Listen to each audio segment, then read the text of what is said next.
मताधिकार का अधिकार पूर्व की भांति रखने के संबंध में बीडीओ को आज ग्रामीणों ने ज्ञापन दिया। मामला हरिद्वार के बहादुराबाद ब्लॉक की ग्राम पंचायत पीली पड़ाव का है। आपको बता दें, पीली पड़ाव के बीएलओ द्वारा घर घर जाकर वोट बनाए गए थे।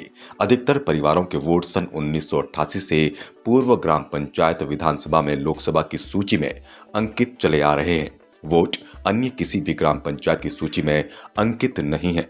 पूर्व ग्राम प्रधान बलबीर सिंह छंटवाल द्वारा राजनीतिक लाभ लेने के कारण 504 वोटरों पर आपत्ति दर्ज कराई गई है, जो कि स्वार्थ की बाबत देखा जा रहा है। परिवारों के वोट 1988 से पूर्व से पंचायत में चले आ रहे हैं।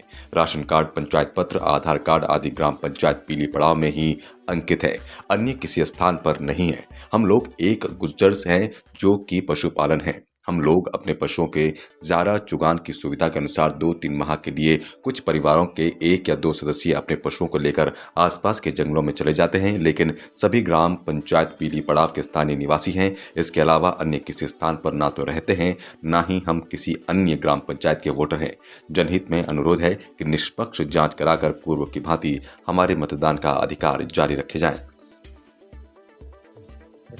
हमारे पीली पड़ाव ग्राम पंचायत पड़ती है। हमारे 1988 से वोटिंग है वहाँ पर, और आज कल से हमें ये जानकारी हुई है कि हमारे वोट काट दिए गए हैं इन लोगों ने। और हमने इसके लिए बीडीओ साहब के यहाँ भी एप्लीकेशन दी है, एसडीएम साहब के यहाँ भी दी है और डीएम साहब के यहाँ भी दी है। लेकिन वो सब कुछ होने के बाद भी हमें एक सही रास्ता या सही बात इन्होंने हमारी नहीं सुनी गई है, जिससे हम आहत होकर हम लोग धरने पे बैठ गए।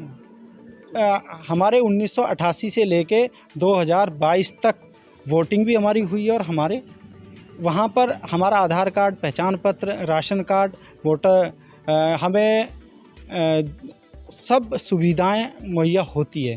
लेकिन इतना होने के बावजूद भी हमारे साथ एक बहुत बड़ा राजनीतिकरण समझ लो आप, या धोखा समझ लो, कि हमारे वोट जानबूझकर सूची से हटाए जा रहे हैं। हमारे जो अधिकार हैं उनसे हमें वंचित किया जा रहा है। हमारी ग्राम पंचायत हमारी पीली पड़ाव। पूरी जो घटना है बताया आपने अधिकारियों ने हमारे से स्पष्ट नहीं बताया कि आप लोगों के वोट इसमें से काट दिए जाएंगे। हम इनके विश्वास पर इन्होंने जो जांच करवाई थी उसमें भी हम लोगों से धोखा हुआ है। उसमें इन लोगों ने हमसे कहा है कि आप लोगों के यहाँ हम आप लोगों को पहले बता दिया जाएगा, लेकिन हमें पहले नहीं बताया गया कि आपके यहाँ कोई जांच के धोखे से आए, और अपने हिसाब से इन लोगों ने जांच कर उस पर हम लोगों को गलत ठहरा दिया, और हमारे वोट काटने की जो प्रक्रिया थी वो इन लोगों ने पूरी कर दी।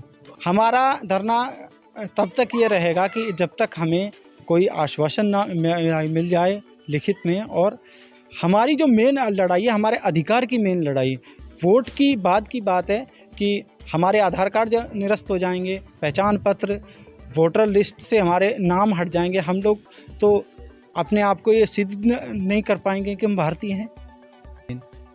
कि हमारे अधिकारों का हनन किया जा रहा है बहुत बुरे तरीके से।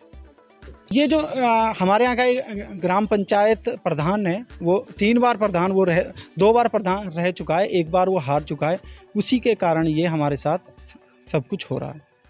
बाकी एक बहुत सोची समझी साजिश है। भाजपा के जो पूर्व विधायक हैं स्वामी यतीश्वरानंद, वो जब से हरिद्वार ग्रामीण में चुनाव हारे हैं, लोगों ने वहाँ अपना जो मैंडेट कांग्रेस के फेवर में दिया है, तब से वो इस तरह के नए नए हथकंडे अपना रहे हैं। जिन लोगों ने कांग्रेस का साथ दिया उन लोगों के खिलाफ नए नए कारनामे वो कर रहे हैं। लाल ढांग में एक आपराधिक किस्म का उनका व्यक्ति जो मंडल अध्यक्ष है, उसने वहाँ का माहौल ख़राब करने का काम किया, वहाँ हिंदू मुस्लिम कराने की कोशिश कर रहे हैं। लेकिन जनता सब समझ रही है, और अभी ये नया प्रकरण है कि इन लोगों को वोट डालने से ही वंचित कर दो। ये हमारा वन गुर्जर समाज है जो बरसों बरस से उस क्षेत्र में कांग्रेस के नाम है पंचायत चुनाव में अपने मताधिकार का प्रयोग करता आया है। ये अपना ग्राम स्तर पर अपने ग्राम पंचायत में प्रतिनिधि चुनते आए हैं। अचानक इनको पता लगता है कि इनके वोट काटे जा रहे हैं। तो इस तरह की बहुत छोटी मानसिकता से भारतीय जनता पार्टी काम कर रही है, और इसका जो हमारा यूथ कांग्रेस के विधानसभा अध्यक्ष हैं इरफान अली जी, इन्होंने ये मामला उठाया है। मुझे इनसे बात हुई तो मुझे पता लगा, तो मैं भी कांग्रेस का चूँकि वर्कर हूँ, तो मैं इनके हित के लिए इनके पास आया हूँ। और निश्चित रूप से अगर कोई अधिकारी या कोई भी पार्टी के लोग अगर ये समझते हैं कि वो सरकार के दबाव में अन्याय कर लेंगे लोगों पे, तो ये अन्याय बर्दाश्त नहीं किया जाएगा किसी कीमत पर भी। किसी भी हद तक जहाँ तक लड़ाई होगी लड़ी जाएगी, लेकिन इनके साथ कंधे से कंधा मिला कर हम लोग खड़े हैं। इनके वोट जो काटने का प्रयास ये कर रहे हैं, उन वोटों को जुड़वा कर इनको इनके अधिकारों से वंचित नहीं होने देंगे।